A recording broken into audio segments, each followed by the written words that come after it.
Welcome friends. So now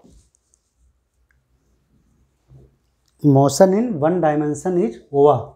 Okay, and we shall begin now motion in two dimension.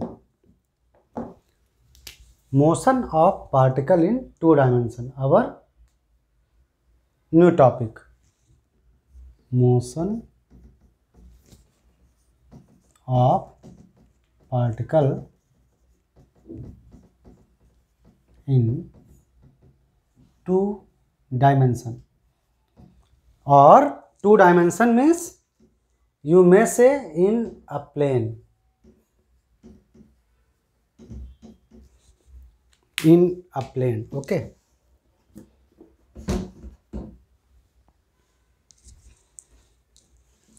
तो थोड़ी sound कर रहा है, अब ठीक है।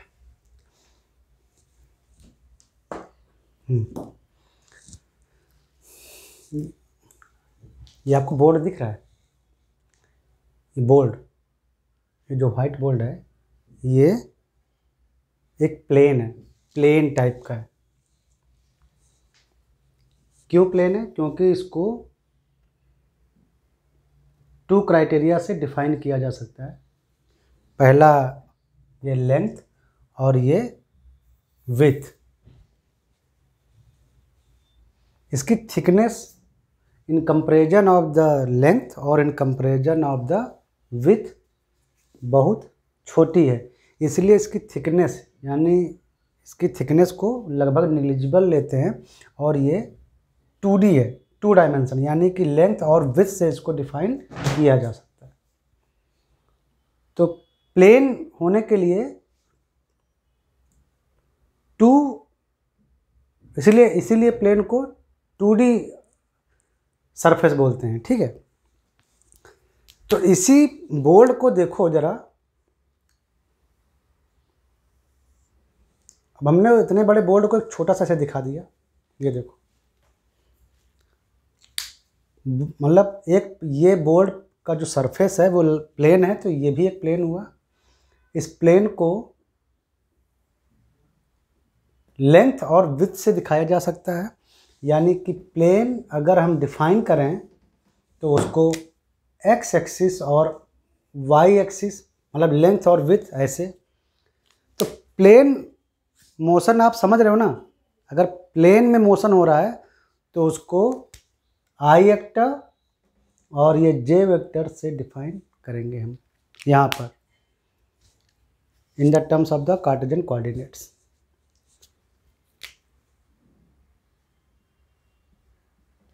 समझ में आया? प्लेन मोशन को आई कैप और जे कैप, मतलब दो डायमेंशन से डिफाइन करेंगे। एक्स एक्सिस की ओर यूनिट वेक्टर आई कैप और वाई एक्सिस की ओर यूनिट कैप जे वेक्टर लेंगे। I and j cap are nothing but are unit vectors, and unit vectors are nothing but are dimensions. यहाँ से हम ऑब्जर्व करेंगे मोशन को, वो उसको बोलते हैं ओरिजिन। तो इतना बताना जरूरी था। और हमने अभी आपको बताया इसके पहले कि वेलोसिटी, डिस्प्लेसमेंट और एक्सेलरेशन ये सब वेक्टर क्वांटिटीज हैं।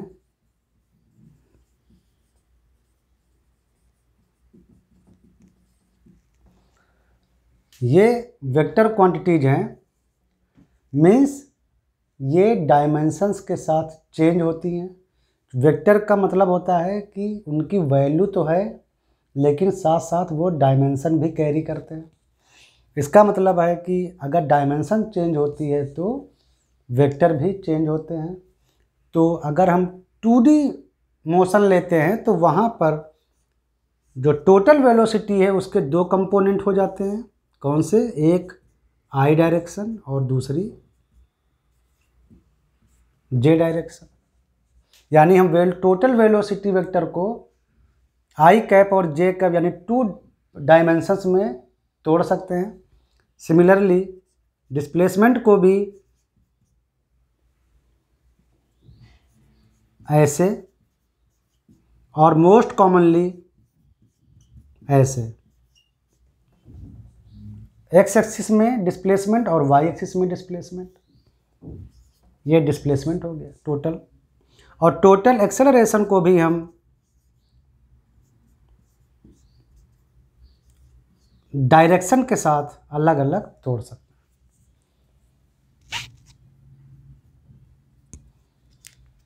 Since velocity, displacement and accelerations are vector quantities, तो इन पर डायरेक्शन का असर पड़ता है। यही नहीं, जैसे फोर्स, आप तो जानते ही हो फोर्स भी एक वेक्टर क्वांटिटी है। तो किसी फोर्स को भी हम आई डायरेक्शन और जे डायरेक्शन, जे कैप आई कैप मीन्स एक्स वाई, और अगर संभव हुआ जब हम आगे और पढ़ेंगे तो जेड डायरेक्शन यानी 3D में भी तोड़ सकते हैं। ये किसी भी फोर्स को अलग अलग डायमेंशंस में डिसोसिएट्स किया जा सकता है। सिमिलरली वेलोसिटी को भी टोटली, जब हम टोटल 3D लेते हैं तो जेड डायरेक्शन, आप 3D जानते हैं, एक्स वाई एंड जेड। तो अभी यहाँ पर हम सिर्फ 2D की बात कर रहे हैं, यानी 2 डायमेंशन ले रहे हैं, तो यानी हम केवल एक्स और वाई एक्सिस ही लेंगे। तो हम ये के और के कैप या जेड एक्सिस नहीं लेंगे। हम ये सब आपको वेक्टर प्लेलिस्ट इसीलिए हमने बनाई थी कि आप सब लोग पहले वेक्टर के बारे में अच्छे से पढ़ लें। तो ये चीज़ कौन क्लियर हुई आपकी? तो अब क्या है कि अब हम 2D में मोशन कराएंगे पार्टिकल का, और उसको डिसोसिएट्स करेंगे इन आई और जे कैप में, मीन्स इन एक्स एक्सिस और Y axis, means in 2 dimension. हम अब वेक्टर क्वांटिटीज जो हमारी यूज हो रही हैं, एक्सेलरेशन, डिस्प्लेसमेंट, वेलोसिटीज, ये सब, इनको हम 2 डायमेंशंस में डिसोसिएट्स करके प्रॉब्लम सॉल्व करेंगे। तो इसको इसीलिए अब हम पढ़ेंगे motion of particle in 2D और इन प्लेन। ओके, समझ में आया ना? Vector quantities are direction dependent.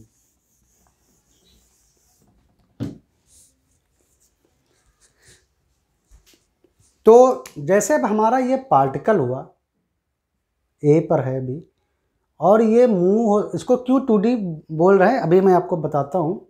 ये आपका पार्टिकल था तो पहले ओरिजिन पर था, टाइम t = 0 पे, यानी शुरुआत में ये ओरिजिन पर था, और ये पार्टिकल मूव करता करता अचानक ये पॉइंट B पर पहुंच गया एट टाइम t पर। शुरुआत में ओरिजिन पर था, यानी समझ लो हम ही यहाँ पर खड़े हुए हैं इस पॉइंट पे, और हमने एक पत्थर को फेंका और ये ऐसे करके यहाँ आया। किसी टाइम t सेकेंड पर पता चला पत्थर यहाँ पे है। समझ में आया? तो जरा देखो, ये जो B पॉइंट है, इसमें 2 चीज़ें इन्वॉल्व हो गई। क्या? ये B पॉइंट को अगर हम x एक्सिस पर ड्रॉप करेंगे तो इसका मतलब है कि वो इतना x भी चल लिया यहाँ पे, इतनी दूरी तक x डायरेक्शन की ओर भी चल लिया। मान लो x1 है, ये टोटल x एक्सिस थी, तो ये मान लो x1 डिस्टेंस तय कर लिया। और ज़रा ये B का y पर प्रोजेक्शन अगर आप डालो तो पता चला ये y1 हाइट भी पहुंच गया ऊपर, या y1 डायरेक्शन में इतना, हाइट नहीं बोल रहे हैं, y1 डायरेक्शन में इतना डिस्प्लेसमेंट हो गया। देखिए पहले ये ओरिजिन पर था शुरुआत में, और जब हमने इस पार्टिकल को मूव कराया, अभी मैं प्रोजेक्टाइल वर्ड इस्तेमाल नहीं करूँगा, अगर मैंने इस पार्टिकल को मूव कराया और ये मूव करता करता ये किसी टाइम पर पॉइंट B पर पहुँचा, तो यहाँ पर देखिए, तो ये जो पॉइंट जब पहुँचा है तो इसने x एक्सिस के लॉन्ग भी इतनी डिस्टेंस ट्रेवल की x1, और इसने y एक्सिस के लॉन्ग भी, ये देखो पहले यहाँ पे था तो उसका y कंपोनेंट 0 था, लेकिन जब यहाँ पर पहुँचा तो y कंपोनेंट भी उसको y की ओर भी थोड़ा मोशन हो गया। तो जब यहाँ पर पहुँचा तो वो x और y दोनों की ओर उसका डिस्प्लेसमेंट हो गया। इसीलिए वो इसको हम इस टाइप के मोशन को बोल रहे हैं हम 2 डायमेंशनल मोशन। मतलब उसका जब डिस्प्लेसमेंट होता है पार्टिकल का तो वो x एक्सिस के भी लॉन्ग हो रहा है, y एक्सिस के भी लॉन्ग हो रहा है डिस्प्लेसमेंट, यानी वो लगभग दोनों ओर उसने अपना डिस्प्लेसमेंट दिया। जब दोनों ओर डिस्प्लेसमेंट दिया तो यानी कि उसकी दो वेलोसिटी भी हो जाएंगी।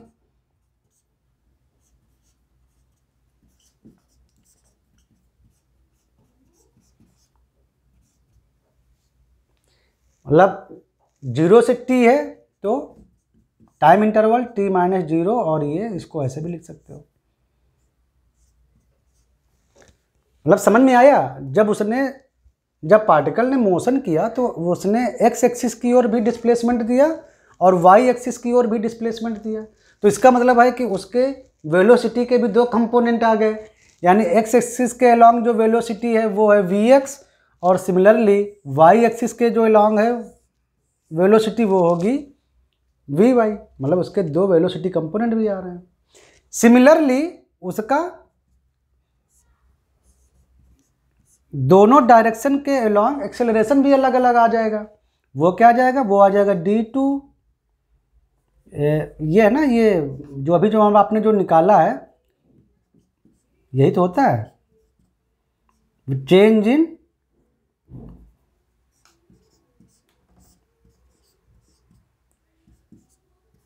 Change in velocity upon time interval. तो change in velocity means what? X axis के लॉन्ग फाइनल वेलोसिटी, शुरू में मान लो पार्टिकल रेस्ट में था, और इसी तरह वाई एक्सिस के लॉन्ग वेलोसिटी चेंज।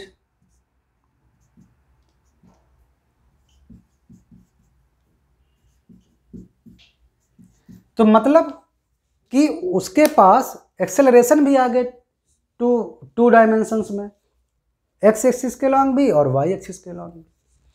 तो बस यही फंडा है particle in two dimension motion का, motion of particle in two dimension, कि जब पार्टिकल हमारा किसी प्लेन पर मूव करता है या किसी टू डायमेंशनल ऑब्जेक्ट सरफेस पर मूव करता है तो वो टू परपेंडिकुलर डायरेक्शन जैसे एक्स और वाई हैं, दोनों पर वो डिस्प्लेसमेंट देता है, और दोनों पर डिस्प्लेसमेंट होने के रीजन से उनके वेलोसिटीज भी दोनों डायरेक्शंस में पाई जाती हैं, और सिमिलरली उनके एक्सेलरेशन भी दोनों डायरेक्शन में पाए जाते हैं। तो ये तो हुआ अभी तक जो मैंने आपको बताया, ये हुआ fundamentals of, very fundamental of motion of particle in two dimension, very fundamental concept.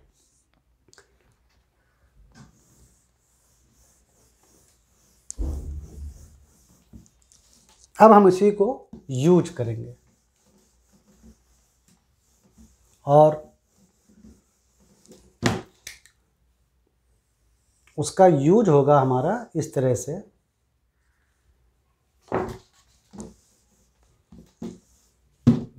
थोड़ा भी ऐसे कर देते हैं। उसका यूज होगा motion of particle in two dimension का, मेनली यूज होगा प्रोजेक्टाइल मोशन में, यानी हम चीज़ों को फेंकना शुरू करते हैं। ठीक है, कैसे? ये देखो, ये लैंड है, लैंड मतलब एक प्लेन लैंड है, प्लेन मतलब अर्थ का प्लेन है, और यहाँ से पर एक आदमी खड़ा है, मान लो हम देख रहे हैं ना ऐसे, ये आदमी खड़ा है, थोड़ा बना देता हूँ है ना, ये आदमी खड़ा है और हमसे देख रहे हैं कि ये मैदान में कोई आदमी खड़ा है। इस आदमी ने एक बॉल ली हुई है, और इस बॉल को उसने यहाँ से थ्रो किया ऐसे, अभी ये बॉल यहाँ पे आ गई। तो देखिए, इस बॉल ने इस डायरेक्शन में भी यहाँ से लेके यहाँ तक इतनी डिस्टेंस ट्रेवल कर ली, अभी जब बॉल यहाँ पर है मान लो, और साथ साथ इसने इतनी हाइट भी ट्रेवल कर ली, यानी इसने दो डिस्प्लेसमेंट दिए, इस ओर भी और इस ओर भी। तो इजीनेस के लिए क्या करते हैं कि इस डायरेक्शन को देते हैं x, और स्काई की ओर जो डायरेक्शन होती है स्काई की ओर उसको हम देते हैं y। इसको लिखते हैं यहाँ i कैप डायरेक्शन, और इसको लिखते हैं यहाँ j कैप डायरेक्शन। जानते ही हो चीज़। तो बिल्कुल जो प्रोजेक्टाइल मोशन होता है ये बिल्कुल 2D मोशन देता है, अनलेस बहुत तेज़ हवा न चल रही हो, वरना 3D भी आ जाता है प्लेन उस साइड में भी। अभी तो ये ऐसे मोशन हो रहा है, अगर इस तरफ से हवा चलेगी तो ऐसे भी जा सकती है, यानी 3D मोशन भी हो सकता है। अभी हम मान लेते हैं कि कोई रेजिस्टेंस एयर का नहीं है, बिल्कुल वैक्यूम है, हम कोई बाहरी कोई इफेक्ट कोई ले ही नहीं रहे हैं, सिर्फ ये मानते हैं कि जो प्योर मोशन है वो बस 2D है, और मतलब 2 डायमेंशनल है, केवल हाइट और इधर, केवल अपवर्ड और इधर, ऐसे ऐसे कोई मोशन नहीं है। ठीक है, प्योर 2 डायमेंशनल मोशन है, कोई एयर रेजिस्टेंस नहीं है, कुछ भी नहीं है। अब ये जो मोशन हो रहा है इस पर एक फोर्स लग रहा है, और वो फोर्स है अर्थ का। वो फोर्स है अर्थ का जो कि इसको पार्टिकल को जब फेंकेगा इसको वापस खींचेगा जमीन की ओर। तो यानी इस पर एक मात्र एक्सेलरेशन लग रहा है, वो है ग्रेविटेशनल एक्सेलरेशन जी। प्योर है ग्रेविटेशनल एक्सेलरेशन जी, बस यही हम मानते हैं कि यही एक्सेलरेशन अभी काम कर रहा है। तो जब ये एक्सेलरेशन काम कर रहा है तो इसकी डायरेक्शन किधर है, अर्थ की ओर, वो स्काई की ओर हमने जे लिया है, तो अर्थ का जो ग्रेविटेशनल एक्सेलरेशन है वो तो लगता है नीचे की ओर, चूँकि ग्रेविटेशनल फोर्स नीचे खींचता है, यानी इस पार्टिकल पर जो भी एक्सेलरेशन लगेगा वो लगेगा -g और सिंपली जी माइनस कर दो, यहाँ पर ऐसे लिख सकते हो, लेकिन बेटर है कि ऐसे लिखो g -j, चूँकि -j बिल्कुल करेक्ट डायरेक्शन बता रहा है स्काई के अपोजिट, यानी towards the centre of the earth. ये समझ में आया। फिर ये पार्टिकल धीरे धीरे मूव करेगा और ऐसे गिरेगा आके यहाँ पे, ऐसे कहीं गिर जाएगा आगे मान लो ये, तो ये यहाँ से आकर जब यहाँ पर गिर जाएगा तो ये देखिए ये फाइनली यहाँ पे जब आ गया तो इसका y की ओर डिस्प्लेसमेंट कितना होगा, 0, क्योंकि वापस सरफेस पे आ गया। तो अब इसके पास हाइट नहीं है, यानी अब इसके पास अपवर्ड डिस्प्लेसमेंट नहीं है, याद रखना। यहाँ पर उसका y की ओर जो डिस्प्लेसमेंट है, यानी y वैल्यू इसकी 0 हो गई, केवल वो इतना जो मैक्सिमम जो चला वो केवल x एक्सिस के लॉन्ग चलेगा, और इसको बोलते हैं range of flight, final maximum x value, और y कंपोनेंट 0 हो गया।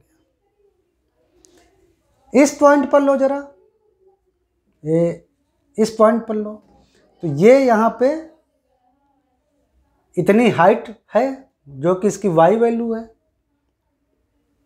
और वो ये इतना डिस्टेंस और ट्रेवल किया यहाँ से यहाँ तक जब पहुँचा तो ये इसकी x की वैल्यू हो गई, यानी यहाँ तक आ जाए।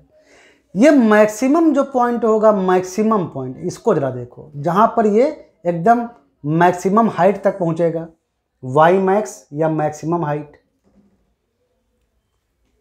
y डायरेक्शन ले रहे हैं ना, तो y मैक्स या मैक्सिमम हाइट कह सकते हो, प्रोजेक्टाइल मोशन की मैक्सिमम हाइट। तो जरा जब ये मैक्सिमम हाइट पहुंच जाएगा तो इसको और ऊपर ले जाने वाला कोई वेलोसिटी नहीं रहेगी भाई, जब तक इसकी और अगर कोई वेलोसिटी कंपोनेंट ऊपर होता तो भी इसको और ऊपर ले जाता, यानी यहाँ पर केवल उसकी हॉरिजॉन्टल वेलोसिटी ही बचेगी, केवल हॉरिजॉन्टल वेलोसिटी बचेगी, और ये इस ओर कोई भी वेलोसिटी जो होगी वो 0 होगी। बाकी हर जगह पर उसकी कुछ ना कुछ हॉरिजॉन्टल वैल्यू होगी वेलोसिटी की, और अपवर्ड वैल्यू भी होगी वेलोसिटी की। यहाँ जब फेंका था, मान लो टोटल स्पीड u से फेंका था, तो इसकी भी एक हॉरिजॉन्टल वेलोसिटी होगी, और ये टोटल स्पीड u से फेंका था और इसकी एक अपवर्ड होगी। ये जो अपवर्ड कंपोनेंट होता है वेलोसिटी का, अभी इसके पहले हमने आपको समझाया ना कि हर वेलोसिटी को x और y में डिवाइड करेंगे, तो ये जो अपवर्ड जो वेलोसिटी कंपोनेंट होता है uy, जो कि j डायरेक्शन में है, इसका काम होता है जो जो ये अपवर्ड कंपोनेंट होता है वेलोसिटी का, इसका काम है हाइट बढ़ाना। ये इसको जब तक ये जिंदा रहेगा U component, U Y component, तब तक इसको पार्टिकल को ऊपर वो फेंकता रहेगा, फेंकता रहेगा, फेंकता रहेगा, फेंकता रहेगा। और जब तक ये जिंदा रहेगा क्या, यू एक्स, ये कंपोनेंट, ये इसको इधर भगाता रहेगा पार्टिकल को और दूरी तक फेंकेगा। दोनों के काम भी याद रखो। ये वाला जो टोटल वेलोसिटी का जो हॉरिजॉन्टल कंपोनेंट है, ये पार्टिकल को ऐसे दूरी तक पहुंचाने में काम आता है और ये उसको हाइट तक पहुंचाने में काम आता है, ये कंपोनेंट पार्टिकल का। जब वो मैक्सिमम हाइट पर पहुंच जाएगा तो यानी अब इसके पास ऐसा कोई कंपोनेंट अप वाला बचा नहीं जो इसको और हाइट पर लेके जाए, तो यहाँ पर सिर्फ उसका हॉरिजॉन्टल कंपोनेंट यानी बचेगा, यानी Vx मान लो। यू तो लिख दिया इसलिए कि इनिशियल में हम लोग यू लिखते हैं, तो यहाँ पर ये हॉरिजॉन्टल कंपोनेंट बचेगा और यहाँ पर मैक्सिमम हाइट पर उसका वर्टिकल कंपोनेंट 0 हो जाएगा। यहाँ पे आओ, यहाँ पे देखो, तो यहाँ पर अभी भी इसका कुछ ना कुछ हॉरिजॉन्टल कंपोनेंट है और अब ये पार्टिकल नीचे की ओर आ रहा है। इसका मतलब ये इसका अपर कंपोनेंट वी वाई तो यहाँ 0 हो गया था, अब इसका जो वी वाई होगा डायरेक्शन वो नीचे की ओर होगा। ये वी वाई कंपोनेंट इसको नीचे जमीन की ओर लाने की कोशिश करेगा। इन दोनों का रिजल्ट जो होगा वो बिल्कुल इस साइड, इस तरह से होगा। इस पॉइंट पर अगर देखा जाए तो Vx और Vy दोनों वेलोसिटी का जो कंपोनेंट का जो रिजल्ट होगा ये बिल्कुल मोशन के लॉन्ग होगा, लेकिन जो अलग अलग कंपोनेंट होंगे वो ऐसे होंगे। इसका जो वर्टिकल कंपोनेंट का डायरेक्शन होगा वो नीचे की ओर है, ये अभी भी ऐसे ही है। समझ में आया? तो ये बातें बहुत ध्यान रखने वाली चीज़ें हैं कि अपवर्ड वेलोसिटी जो जे कंपोनेंट है, वेलोसिटी का जो जे कंपोनेंट है, ये इसको हाइट की ओर ले जाएगा या नीचे की ओर लाएगा। मतलब अभी ये देखो, ऊपर की ओर जब तक कंपोनेंट रहेगा पार्टिकल हाइट पकड़ेगा, और जब यही जे कंपोनेंट माइनस की ओर आएगा यानी ये नीचे की ओर माइनस जे की ओर, तो पार्टिकल को यहीं से वो गिराना शुरू कर देगा। यहाँ भी देखो, यहाँ भी इसका ये हॉरिजॉन्टल कंपोनेंट है और ये यहाँ पर कुछ ना कुछ उसका नीचे की ओर रहेगा, माइनस जे की ओर, जो कि पार्टिकल को नीचे गिराने का ट्राई करेगा, नीचे ही गिरा देगा उसको। समझ में आ रहा है? और इस पूरे मोशन में एक्सेलरेशन जो है वो केवल ग्रेविटेशनल एक्सेलरेशन हम मानते हैं और वो हमेशा नीचे की ओर रहेगा, g माइनस जे। एक्सेलरेशन जो पूरी जो फ्लाइट में जो काम आएगा पूरे प्रोजेक्टाइल मोशन में, वो केवल होगा अभी यहाँ पर अपने सिलेबस में g minus J. g is the value 9.8 metre per second square, और j माइनस जे का मतलब है कि वो अर्थ के सेंटर की ओर जा रहा है, तो हम ये माइनस जे लगा देंगे। तो जब प्रोजेक्टाइल मोशन सॉल्व करते हैं तो टोटल जो इधर जो डिस्प्लेसमेंट x की ओर होता है उसको हम i कैप, j कैप और ये माइनस जे। पहले ये आप फंडामेंटल था पूरे प्रोजेक्टाइल मोशन का, फंडामेंटल ओनली।